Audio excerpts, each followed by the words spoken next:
안녕하세요. 크립토튜브입니다. 이번 시간에는 이것 전까지는 꾸준히 추매를 하려고 합니다. 무슨 내용인지 살펴보시죠.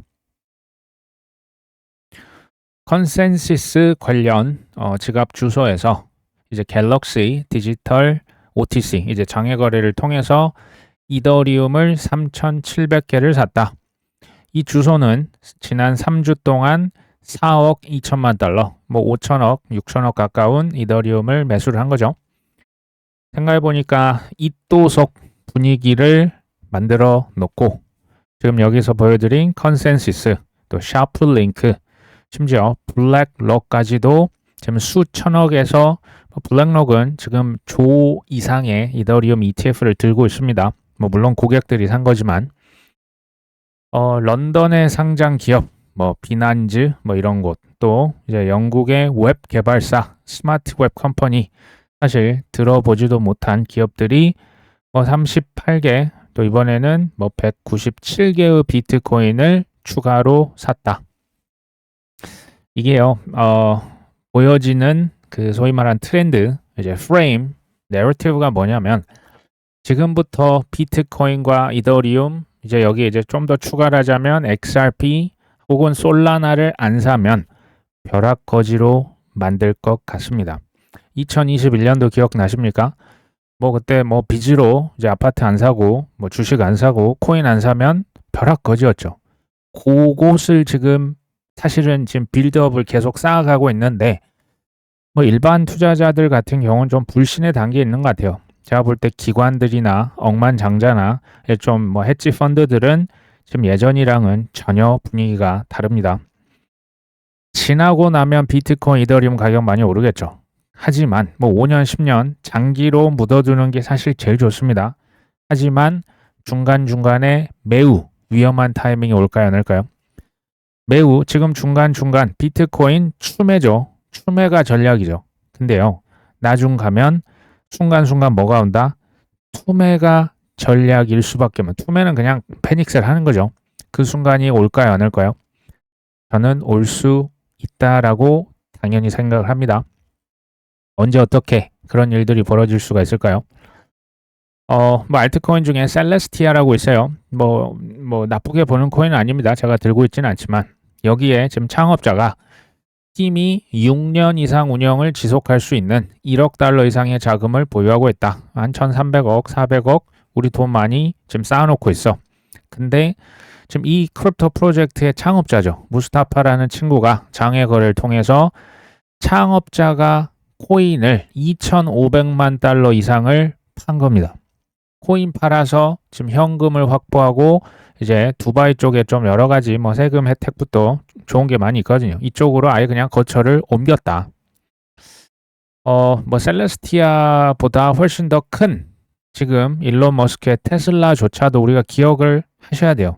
21년 3월달 그리고 22년 6월달 비트코인 뭐 안 팔겠다라고 얘기를 했던 일론 머스크가 왜 테슬라를 통해서 스페이스X도 뭐 팔았다는 얘기가 있는데 그건 이제 비상장 회사이기 때문에 분명하게 밝혀진 게 테슬라에서 비트코인을 왜 팔았을까요? 왜 거짓말 말을 뒤집었을까요?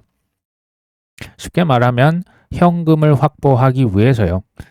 현금을 첫 번째 21년도에는 272밀리언, 뭐 대략 한 3천억에서 4천억 사이 정도 됩니다. 두 번째 22년 6월 달은요. 실은 어떻게 보면 가격이 더 떨어져 있을 때거든요. 이때 파는 건 실은 바보 아닙니까? 무려 936밀리언, 거의 한 1조 3천억 이상을 이때 시원하게 거의 뭐 한 75% 보유분을 싹 다 팔았다라고 밝혀진 바가 있죠. 지금 생각해 보시면 이때 추억의 가격 아닙니까? 이때 뭐 샀어도 모자랐어야 됐는데 왜 그때 팔았겠냐라는 거예요. 천하의 그 테슬라, 일론 머스크가 왜 그랬을까요? 세상의 모든 사업은요, 항상 예기치 못한 변수가 있습니다. 관세 전쟁, 아니면 진짜 무슨 뭐 미사일 쏘고, 뭐 지금 뭐 이란이랑 이스라엘 전쟁 예측하셨던 분들 안 계시겠죠? 이런 그 사업의 변수가 너무 많아요. 그리고 이제 22년이 하락장 초입이었잖아요. 여러 가지 이유로 천하의 일론 머스크도 현금을 쌓아야 할 그때 이제 뭐 그 금리도 워낙 높으니까 여러모로 안 좋으니까 현금이 필요했던 거예요. 그래서 판 겁니다. 지금 비트코인 비축한다 이것을 아예 그냥 회사 이름으로 다 보여줍니다. 스트래터지라고 지금 밀고 나가고 있지 않습니까? 얼마 전에 또 추매를 했습니다. 이게 나중에는 지금 아닙니다. 언젠가는 투매, 패닉셀이 전략이 될 때가 나온다니까요. 우리가 그때가 언제가 될지 모르죠. 근데 중요한 것은 투매는 이제 지금 당장보다는 중간중간에 아마 끼워 넣을 것으로 전 예상을 해요. 그러니까 뭐 제가 뭐 어쨌다 저쨌다 뭐 예측 이런 거 이제 그렇게 뭐 신뢰하지 마시고 지표들 보시면 돼요. 지표들 제가 계속 뭐 제일 쉬운 게 뭐 코인베이스 앱 순위다, 비트코인 도미넌스다, 그다음 ISM 지수 이런 것들 그냥 보시고 저 같은 경우는 살 때도 팔 때도 3번 정도 꾹 참습니다. 솔직히 쉽지 않아요. 그냥 좀 떨어지면 바로 사고 싶고 조금 오르면 이제 팔고 싶지만 참습니다. 그리고 팔기 싫을 때, 되게 팔기 싫을 때가 있어요. 막 사람들 막 흥분했을 때 있죠. 그럴 때 익절을요. 조금이라도 부분 익절이라도 좀 습관화 하시는 게 저는 나쁘지 않게 뭐 다 팔고 떠나라는 얘기가 전혀 아닙니다. 뭐 10% 아니면 뭐 20% 아니면 25% 저는 이게 이제 조금 오래 투자를 하기 위해서 나쁘지 않겠다라는 생각이 들더라고요. 설사 그게 사이클 탑이 아님에도 불구하고 너무나 확실하게 익절할 수 있는 타이밍이 온다면 부분 익절은 필요할 것이고 하지만 그 방식과 그 본인만의 노하우는 스스로 익히셔야 될 겁니다. 자, 비자 카드에서 스테이블 코인이 3가지 한계점을 극복해야 차세대 결제 인프라로 확장이 가능하다. 첫 번째는 초고속, 초대형 거래가 가능해야 된다. 초고속은 알겠는데 초대형. 그러니까 우리가 이제 뭐 커피 마시고 이제 밥값 결제하는 것도 물론 필요하지만 또 이제 큰 대형 거래 뭐 수백억, 수천억짜리도 왔다 갔다 쉽게 할 수 있어야 된다. 첫 번째 뭐 그렇게 어려운 건 아니라고 저는 봅니다. 두 번째는 이제 스테이블 코인이 거래 수단으로서 가치와 안정성에 대한 신뢰를 보장해야 된다. 그러니까 뭐 100% 준비금, 뭐 미국채든 단기 국채, 뭐 현금성, 유동성 자산으로 뒷받침한다. 이것도 전혀 어렵지 않아요. 자, 세 번째는 뭐냐? 이용자들이 적극적으로 수용할 수 있도록 보편적인 인터페이스를 개발해야 된다. 이거는 뭐냐면요. 신한은행에서 가정을 하는 겁니다. 예를 들어서 우리나라 신한은행에서 발행한 스테이블 코인이 있는데 네이버에서 안 받아주면 어떻게 될까요? 이거 엄청나게 불편한 거예요. 지금 뭐 포인트 뭐 땡땡 머니 있죠. 뭐 이제 네이버 포인트가 쿠팡에서 안 써지잖아요. 이렇게 되면 안 된다라는 얘기예요. 보편적인 인터페이스를 그냥 우리나라 이제 그 실정에 맞춰서 예를 들면 한국으로 치면 그냥 카카오인 거예요. 우리 카톡을 안 쓰고 하루라도 사실 수 있습니까? 안 되잖아요. 네이버 안 쓰시는 분도 거의 없겠죠. 시중 은행보다는 그런 면에서는 빅테크 이런 플랫폼들, 특히 소셜 미디어들이 뭐 메타죠, 뭐 구글, 아마존 뭐 이런 그러니까 소위 이제 뭐 10억 명 이상 뭐 쓰는 이런 플랫폼이 제가 볼 때는 시중 뭐 대형 은행보다 더 유리하다라고 보는 거예요. 왜? 사람들이 다 쓰니까. 텔레그램이 그래서 지금 뭐 한 10억 명 이상 전 세계에서 쓰잖아요. 그런 게 저는 무섭다라고 봅니다. 자, 스테이블 코인과 자산 토큰화. 하지만 아직 저는 둘 다 매우 초창기에 있다라고 생각을 하고요. 물론 스테이블 코인의 속도가 더 빠른 편이에요. 법도 이것 먼저 아마 통과가 될 것으로 보이는데 자산 토큰화라고 하는 거 RWA 생각보다 저는 오래 걸릴 것이다 라는 생각이 요즘에 계속 듭니다. 이유가 있습니다. 레리 핑크 블랙락 회장이 얘기했으면 확정된 미래가 맞아요. 그러니까 everything can be tokenized. 그러니까 자산 토큰화가 될 것이다. 근데 but there's one big problem. 프로블럼이 있대요. 큰 문제점이 있답니다. 이게 뭔지 한번 찾아보시면 디지털 아이디, 디지털 신분증이 필수적으로 다 하나씩 들고 있어야 된다라는 거예요. 우리 지금 운전면허증 있죠? 뭐 여권 이거 지금 뭐 다 종이로 들고 다니시잖아요. 여전히 플라스틱 이것을 블록체인 안에다 다 집어넣어야 모든 게 그럼 디지털화, 온체인화, 자동화 되는 거죠. 요게 있어야 내가 나인 것을 인증을 할 수가 있는 거예요. 근데 아까 제가 포인트로 말씀을 드렸지만 내가 난데 네이버에서 내가 인증을 해야 되고 카카오에서 내가 내 인증 로그인 정보가 다 다릅니다. 비밀번호도 쿠팡에 갈 때 저기 뭐 롯데백화점 쓸 때 신세계 갈 때 내가 난데 나를 자꾸 인증해야 돼요. 이게 뭐냐? 디지털 아이디가요. 플랫폼 간에 서로 호환, 이동, 왔다 갔다가 자유로워져야 돼요. 이게 돼야 뭐가 된다? 자산 토큰화의 전성기다라는 얘기예요. 그게 이제 필수 어떤 조건이다라는 얘기를 드리는 거예요. DID가 필수적으로 그래서 필요하다. 누가 뭘 샀는지를 뭐 이제 뭐 페이크 아이디로 살 수도 있고 뭐 그 뭡니까 그 잘못된 그냥 그 로봇이 그냥 살 수도 있고 이게 증명을 해야 이 자산 토큰화 시대가 온다는 얘기예요. 생각을 해보시면 DID, 인공지능, CBDC, 자산 토큰화, 스테이블 코인도 마찬가지인데요. 매우 편하죠. 안 쓸 수가 없는 거예요. 하지만 점점 이제 시간이 갈수록 100% 통제 사회로 실은 가는 거예요. 디지털화 세상이죠. CBDC, AI, 내 신분증 누군가 이거 이제 맘만 먹으면 실은 다 들여다 볼 수 있는 그런 통제 사회인 겁니다. 이게 뭐 사람들이 반발을 하지 않습니까? 그러니까 제가 볼 때는 생각보다 시간이 오래 걸릴 것 같아요. 대량 채택이라고 하는 게 좀 이제 장기적인 시각으로 특히 이제 자산 토큰화를 좀 봐주시면 좋을 것 같습니다. 패밀리 오피스 홍콩에 있다라고 하는데요. 여기에 뭐 VMS 그룹이라고 하는데 이제 패밀리 오피스 아시죠? 한 가족들의 이제 돈이 너무 많은 거예요. 뭐 최소 뭐 수천억이다, 뭐 수조 원에 달하는 그 부를 전문적으로 투자하고 관리해주는 회사가 있는 거죠. 자, 홍콩의 패밀리 오피스가 최대 1,000만 달러 코인에 투자를 하겠다. 지금 현재 자산 규모는 한화 대략 5조 5천억 원 정도 된다라고 합니다. 상당히 큰 규모죠. 근데 여기에서 코인을 얼마를 지금 투자하겠다? 1,000만 달러. 생각보다는 적어요. 총 자산 대비 퍼센티지로 해보니까 0.25%밖에 안 되네요. 1%도 안 됩니다. 제가 이걸 찾아봤어요. 여기 지금 그 패밀리 오피스가 이거 돈 그럼 어디에 대부분 투자를 하고 있니라고 물어봤더니 인공지능 그리고 대체 투자라면 뭐 사모펀드, 부동산, 파생상품 그러니까 기존의 뭐 전통 금융 상품에 주로 많이 투자를 하고 있다. 어떻게 보면 이제 그 자산 할당 차원에서 분할 차원에서 이제 코인에 일부 소액을 투자하는 거죠. 디파이 헤지 펀드 RE7 캐피털에 이제 1,000만 달러를 맡기겠다. 어찌됐건 지금 RE7은 그러면 어디에 투자를 하고 있냐 제가 살펴봤습니다. RE7은 보니까 이더리움을 한 750개 정도 들고 있답니다. 근데 앞에 뭐가 있습니까? W가 붙어 있죠. 랩트 비트코인입니다. 이걸로 뭐 한다? 랩트 이더리움을 빌려주고 얻는 이자 수익을 가져가기 위해서 그리고 스테이킹 그 다음에 리스테이킹까지 해서 여러 가지 복합적인 수익원을 노리고 있다.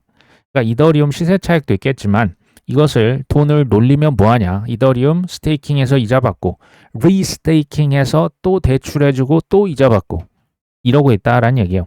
그 다음에 TBTC 이제 비트코인 앞에 여기도 T가 붙었지만 뭐 랩트 비트코인 똑같이 보시면 돼요. 비트코인 그거 놀리면 뭐 할 거냐. 레버리지를 이용해서 비트코인 이거 대출 전략 담보 받고 돈 빌려주는 거죠. 그럼 이자까지 또 추가로 받을 수가 있다.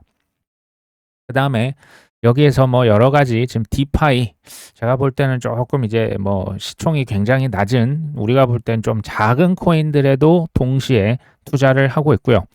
NFT도 투자를 했었고 한 57% 정도는 디파이 관련 프로젝트에 투자를 했다. 근데 아까 보셨다시피 지금 그 패밀리 오피스 총 자산의 0.25%만 코인에 투자를 하고 있죠. 저희도 저는 이걸 조금 우리 방식으로 우리 사이즈로 뭐 우리가 뭐 수조 원이 아니잖아요. 비트나 이더리움 같은 우량 코인의 비중이 전 좀 많으셨으면 좋겠고 알트코인을 하신다고 할 때도 탑 10 코인, 탑 20, 뭐 많아봤자 탑 30, 한 30, 그다음 ETF가 미국에서 이제 곧 있으면 이제 그 승인되겠죠. 이런 코인들 위주로만 투자를 하시는 게 여러모로 좋겠다.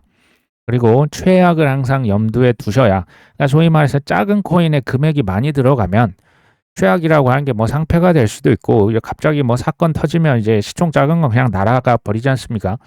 조금은 그런 위험 관리라고 하는 게 필요하다라는 얘기도 드려봅니다. 자, 미국의 하원금융위원장이 스테이블 코인 규제법 상원과 조율이 필요할 수도 있다. 지금 그 지니어스법 얘기를 하는 겁니다. 좀 조율해야 될 사안이 많다. 제가 이거 조금 시간 걸리고 티키타카가 있을 수 있다라고 얘기를 실은 드렸죠. 이게 뭐 역외 법적 관할권 적용 여부, 주정부와 연방정부 기관의 감독 권한을 배분한다. 기업의 스테이블 코인 발행에 따른 은행 상업 분리 원칙 문제. 그러니까 이제 뭐 그 은행 외에 빅테크도 어떻게 해야 이거 그 잘 관리를 할 수 있겠냐, 어떻게 잘 발행을 하고 기준은 뭐냐, 여러 가지가 있다. 근데요, 크게 보면 이제 세 가지 방식이 있대요. 기존 상원에서 통과됐던 걸 그대로 이제 하원에서도 통과해서 대통령에게 제출. 이게 이란인데 이란의 가능성은 제가 볼 때 거의 낮아 보입니다. 이안은 뭐냐? 법안을 수정하는 거죠. 수정을 하면 다시 이것을 하원에서 미국 상원으로 다시 올리는 거예요. 그래서 상원에서 다시 컨펌 받고 하원으로 와야 되죠. 그 다음에 대통령 갑니다. 3안은 마지막은 지니어스 법이랑 제가 두 가지 법안 하나 또 있댔죠. 디지털 자산 시장 구조법. 이게 이제 clarity, 명확해지는 이 코인이 어디에 쓰는 코인인고 이제는 그 고민 안 한다 했습니다. 명확해지는 법. 이 두 가지 코인 분류법이죠. 지니어스법과 이 clarity 두 개를 한 번에 합칩시다. 그래서 같이 통과시킵시다. 이게 이제 3안입니다. 어떤 식으로든 통과가 될 거예요. 근데 이건 이제 참고로 지니어스 법을 한번 뜯어봤더니요. 이제 그 미국으로 치면 JP 모건에서 직접 달러 스테이블 코인을 발행하는 게 아니었어요. 저도 이걸 지금 계속 공부를 하다 보니까 아는데 대형 은행의 자회사가 스테이블 코인을 발행하는 게 지니어스 법입니다. 사실은 스테이블 코인 법이 이거 말고 몇 개 더 있습니다. 어떤 것은 대형 은행이 직접 발행해야 된다. 지니어스 법은 아니다. 자회사를 통해서 하는 게 관리도 쉽고 투명하고 여러 가지 위험 측면에서 이제 그 뭐 좋다. 여러 가지가 있어요. 어쨌든 자회사가 스테이블 코인을 발행하게끔 한다. 제 생각에 지금 2안이나 3안이 될 것 같은데 생각보다는 이게 시간이 좀 걸릴 것이다. 빠르면 7월, 늦어도 8월 안에는 그럼에도 통과가 될 것으로 저는 예상을 합니다. 제가 봤을 때는 이 지니어스 법 그리고 시장 구조법 이 두 개가 통과 전까지 뭐 그냥 힘이 닿는 대로 주우시는 게 전 나쁘지 않다라는 생각을 합니다. 저는 그냥 이제 생각을 계속 해보는 거예요. 지니어스 법이 통과가 된다? 결국 달러 스테이블 코인 발행량이 늘어난다는 얘기죠. 뭐 연준만 동 찍습니까? 이제는 디지털 달러 그냥 찍어내는 겁니다. 발행자도 더 많아지는 거죠. 근데 우리가 간과하시면 안 되는 게 돈을 찍었다고 바로 시장이 오릅니까? 그렇지는 않아요. 뭐 기대감 때문에 오를 수는 있지만 돈이 찍혀서 풀리는데 시간이 걸리는 거거든요. 한 6달 혹은 뭐 12개월 이 정도 지나면서 이제 조금씩 통화량이 증가를 하고 그게 이제 뭐 사회적인 일반 뭐 메인 스트리트로도 가겠지만 뭐 이제 그 일반 투자 시장으로도 가겠죠. 이게 이제 통화량 증가가 되기 전에 그러니까 뭐 6개월, 12개월 되기 전에 고속도로 지금은 차가 한산합니다. 근데 나중에 통화량이 많아지면 이 퍼블릭 블록체인 지금 얘기 드리는 거예요. 고속도로 이 망이 붐비겠죠. 그렇겠죠. 도로가 붐비기 전에 뭐 비트코인이다. 아니면 이제 우량 알트코인들, 뭐 ETF 코인들 여러 번 말씀드렸죠. 그냥 쟁여놓고 기다리면 고속도로가 붐비겠죠. 그러면서 망도 뭐 물론 지금 이제 망이 잘 깔려있죠. 그 안에 있는 자동차, 그러니까 우리가 투자하고 있는 코인들의 이제 캐파도 가격도 오를 것이다라고 예측을 저는 하고 있는 겁니다. 두 번째는 시장 구조법이 통과가 된다. 코인 분류가 명확해질 거라고 말씀을 드렸죠. 자, 알트코인 또 지수, ETF들 이거 곧 승인될 겁니다. 뭐 늦어도 한 8월까지는 되지 않을까라고 봅니다. 뭐 아주 늦으면 10월이지만 뭐 현재 정황상 이런 것들이 이제 순차적으로 된다면 중요한 것이 기관 투자자들은 지금 다 기관이 몰고 가고 있는 거 보고 계시죠. 지금 일반인들은 그렇게 큰 관심이 없어요. 기관들이 ETF라는 그 투자 수단이 없으면 망설일 수밖에 없어요. 뭐 코인 베이스 거래소를 뚫고 하는 경우는 이제 쉽지 않을 거라고 봐. 뭐 바이낸스 우리나라로 지금 업비트를 뚫는다. 세금이랄지 관리적인 측면에서 또는 뭐 위험 관리 측면에서요. 이 친구들은 기관들은 ETF가 있어야 진입이 실은 쉬워져요. 근데 제가 볼 때는 이 지금 ETF 승인도 지금 연준의 금리 인하, 알트코인 ETF, 지수 ETF, 그리고 관세 합의, 어쨌든 한 7월 9일 정도가 그 이제 최종 데드라인이라고 했죠. 뭐 한두 번 더 늘어날 수는 있겠지만 뭐 아직까지 늘릴 생각은 없다라고 뭐 얘기를 했습니다. 규제가 완화될 것이다라고 얘기를 했는데 아직까지 규제 완화, 특히 은행 규제 완화 아직 실행되지 않았어요. 그리고 지금 서클 뭐 IPO 붐이 제가 볼 때 신호탄을 쐈다라고 보여져요. 이게 저는 더 나올 수 있다라고 보거든요. 그러니까 저는 이런 칭코인 법들이 실제 미국의 상하원 대통령을 통과를 한다. 코인의 역사가 그 전후로 BCAD로 전 나뉠 수 있다라고 보고요.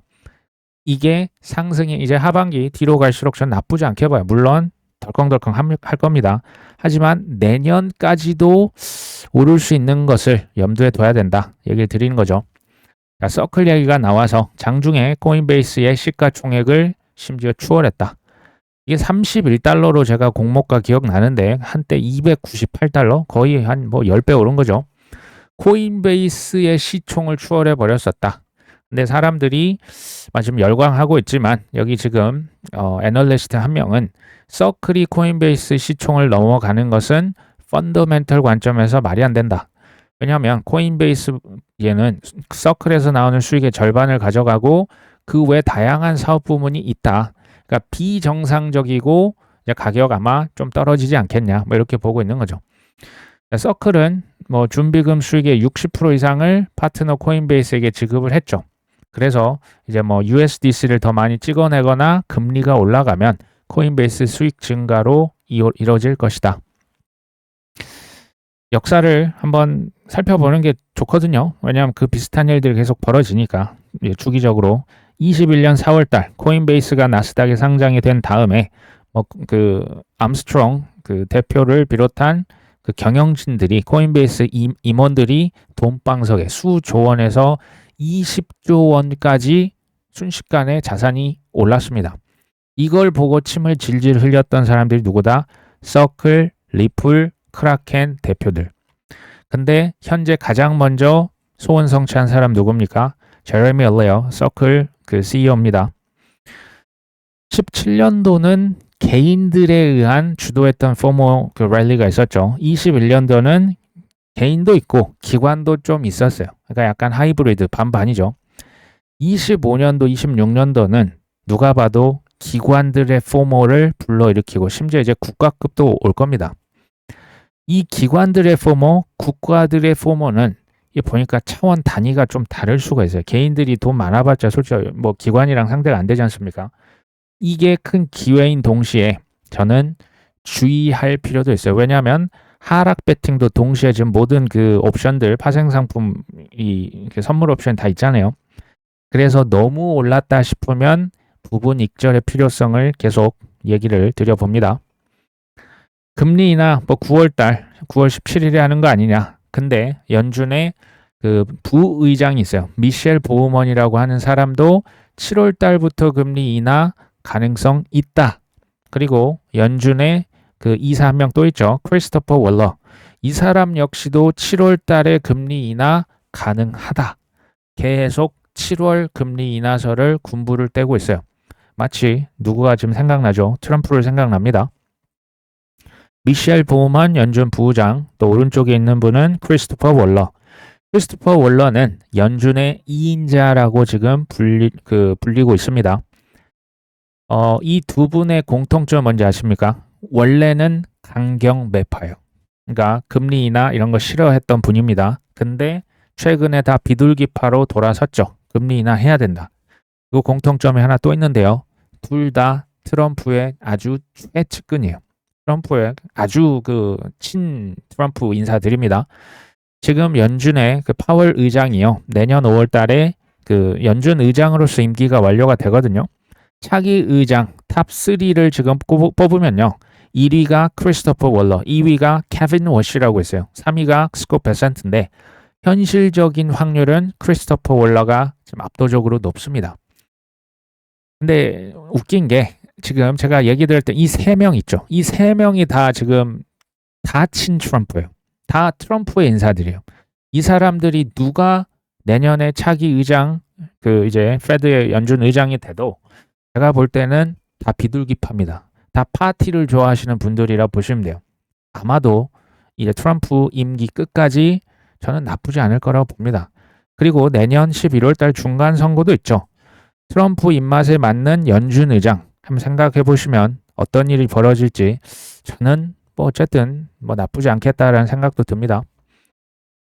자, 홍콩에 대한 얘기도 나왔는데 홍콩은 기억하십시오. 홍콩은 중국의 허가가 없이 칭코인 정책을 펼칠 수 있습니까? 이거 턱도 없는 얘기예요. 불가능합니다. 여기서 지금 무슨 얘기가 나오냐? 지금 미국 지금 스테이블 코인 뭐 미국만 그런 건 아니죠. 뭐 유럽도 있고 우리나라도 있고 스테이블 코인 얘기가 계속 나오니까 중국의 관영 매체가 우리도 위안화 스테이블 코인을 적극 추진해야 된다고 촉구를 했다. 그러면서 중국 내 위기감이 있다라는 얘기를 써요. 위기감이 있다. 우리도 위안화 스테이블 코인 빨리 지금 개발해야 된다. 스테이블 코인이라는 파도가 전 세계를 휩쓸고 있고 지금 전 세계가 시급히 해결해야 될 중요한 과제. 뭐 우리나라도 원화 스테이블 코인 지금 계속 이슈가 되고 있죠.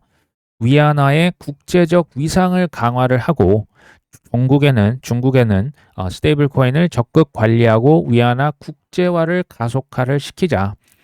스테이블 코인이 지금 규제 사각지대에서 이렇게 무질서하게 있는 것은 우리한테 부정적이다. 스테이블 코인 효율적인 결제 수단을 포기하는 것은 통화 세계화의 새로운 기회를 놓치게 될 것이다. 이게 지금 초조감과 위기감이 지금 느껴지는 게 보이십니까? 사실은 4년에서 5년 전, 뭐 불과 몇 년 전, 3, 4년 전만 해도요. 중국에서 비트코인, 이더리움, 코인 ETF, 이제 홍콩이죠. 그리고 거래소, 위안화 스테이블 코인이라는 것은 정말 상상도 못했어요. 한다면 CBDC였겠죠. CBDC에서 지금 위안화 스테이블 코인으로 지금 돌아선 겁니다. 이거 보이십니까? 이게 미국의 힘입니다. CBDC, 중국 국민들도 안 좋아요. 중국 국민들 비트코인 차라리 이제 위안화 스테이블 코인 쓰지 CBDC 누가 좋아합니까? 이 상상도 못했던 일이 지금 벌어졌잖아요. 그러면 앞으로는 어떻게 될 것이냐? 이건 제 이제 그냥 생각을 해보는 거죠. 미국이 지금 이 모든 코인판을 주도하고 있는 거예요. 스테이블 코인, 비트코인, 뭐 비축하겠다. 뭐 상장사들이 비트코인, 이더리움, 솔라나, XRP 사면 주가가 1000%, 2000%, 3000% 오르는 거예요. 이렇게 지금 끌고 가고 있죠. 그래서 전 세계에 있는 이제 상장 기업들이 지금 뭐 합니까? 코인 사잖아요. 국부 펀드들, 연금 펀드들, 오일머니들, 연기금들도 이제 들어와요. 슈퍼리치들 한 명씩 비트코인에 진짜 눈을 뜨고 있어요. 비트코인은 무조건 그냥 입문이라 보시면 돼요. 비트코인을 무조건 돈 있는 기관들은 여길 거쳐서 이더리움, XRP, 솔라나로 갑니다. 위안화 스테이블 코인 이게 이렇게 보시면 돼요. 위안화 스테이블 코인은 된다. 근데 코인은 막는다? 이거 안 돼요. 이거 불가능한 얘기예요. 비트코인, 이더리움, ETF 지금 홍콩에서 다 지금 그 사고 팔 수가 있게 해놨잖아요. 최소한 그러니까 중국이 그거 이제 국부 유출 싫어하잖아요. 그것 때문에 홍콩을 통해서 최소한의 그 이제 창구를 열어준 거예요. 근데 위안화 스테이블 코인은 하는데 코인은 막는다? 이게 안 된다니까요. 이게 말이 안 되는 거예요. 무슨 얘기냐면 블록체인은 기술인데 코인은 사기다랑 똑같은 얘기예요. 이거 지금은 그거 옛날 일이라고 하지만 지금도 지금 똑같은 프레임 씌우는 거예요. 블록체인이 없는데 코인이 그러니까 서로 이거 실과 바늘이잖아요. 서로 없는 건 상상을 할 수가 없는 거예요. 지금 이렇게 따로 떼놓는다는 것은 제가 볼 땐 조금 이제 이해도가 부족하지 않나. 흔들리지 않는 편안함 필요합니다. 이게요. 결국에 큰 승리를 가져다 줄 것으로 저는 봐요. 이건 그냥 좀 웃으시라고 도둑에게서 배울 점 7가지가 있답니다. 도둑은요. 밤늦도록 일하고 목표를 하룻밤에 끝내지 못하면 다음날 밤에 또다시 도전하고 함께 일하는 동료의 모든 행동을 자신의 일처럼 느끼고 적은 소득에도 목숨을 걸고 아주 값진 물건도 집착하지 않고 몇 푼의 돈과 바꿀 줄 알고 필요과 위기를 견뎌내고 자신이 하는 일에 최선을 다하고 지금 뭘 하고 있는지 잘 안답니다. 우리가 코인 투자하시는 이유가 노후를 뭐 보장하겠다, 퇴사를 하겠다, 뭐 정말 원대한 목표를 세우고 하시는데요. 도둑만도 못한 투자를 하면 안 되겠죠. 도둑도 정말 열심히 산다라고 합니다. 이건 뭐 마지막 이제 뭐 격언이겠죠. 뭐 노무라 가시아라고 하는 분이 재능이란 계속 노력할 수 있는 힘이다. 노력은 곧바로 효과가 나타나지 않는다. 사람을 기른다는 것은 기다린다는 뜻이다. 어쩌다 한번 공부하는 거, 어쩌다 한번 바이더딥 하시는 거, 어쩌다 한번 원화책을 해서 뭐 이제 사는 거 가능하죠. 노력은 뭐다? 곧바로 효과가 나타나지 않습니다. 큰 성공은요, 이게 발견을 이제 할 수가 있죠. 지금 당장 반응이 없어도 꾸준히 할 수 있는가에 의해서 결정이 돼요. 지금 당장 반응이 없으니까 할 맛이 나겠습니까? 안 나는 거죠. 보통 그래서 하다가 다 포기를 하는 거예요. 지금 뭐 비트코인, 이더리움, 뭐 XRP 5만 원, 10만 원 산다고 뭐가 달라지겠어? 달라지는 거 별로 없겠죠. 뭐 5만 원, 10만 원 사는데 뭐가 그렇게 달라지겠습니까? 당장에 나의 몸에 나타나는 변화가 없는데 식단 조절, 이제 뭐 예를 들면 공원에 계속 뭐 10바퀴씩 뛰기는 게 계속 하실 수 있습니까? 이 쉽지 않을걸요. 이것에 의해서 하지만 뭐가 결정된다? 성패가 결정돼요. 우리 투자도 전 마찬가지라고 봅니다. 지금 당장 단기에 뭐 한방 이거 노리시는 분 중에 전 부자 되신 분을 거의 못 봤어요. 돼도 다시 돌아옵니다. 당장에 큰 돈이 안 돼도 꾸준히 공부하고 원화책을 하시고 매수하시고 꾸준히 인내를 하시면 저는 반드시 큰 이제 나중에 크게 거두실 수 있을 것으로 생각을 합니다. 이렇게 되면 되겠죠. 그때까지 조금 더 인내하시면 좋을 것 같습니다. 오늘 방송은 여기까지 합니다. 끝까지 시청해 주셔서 감사합니다.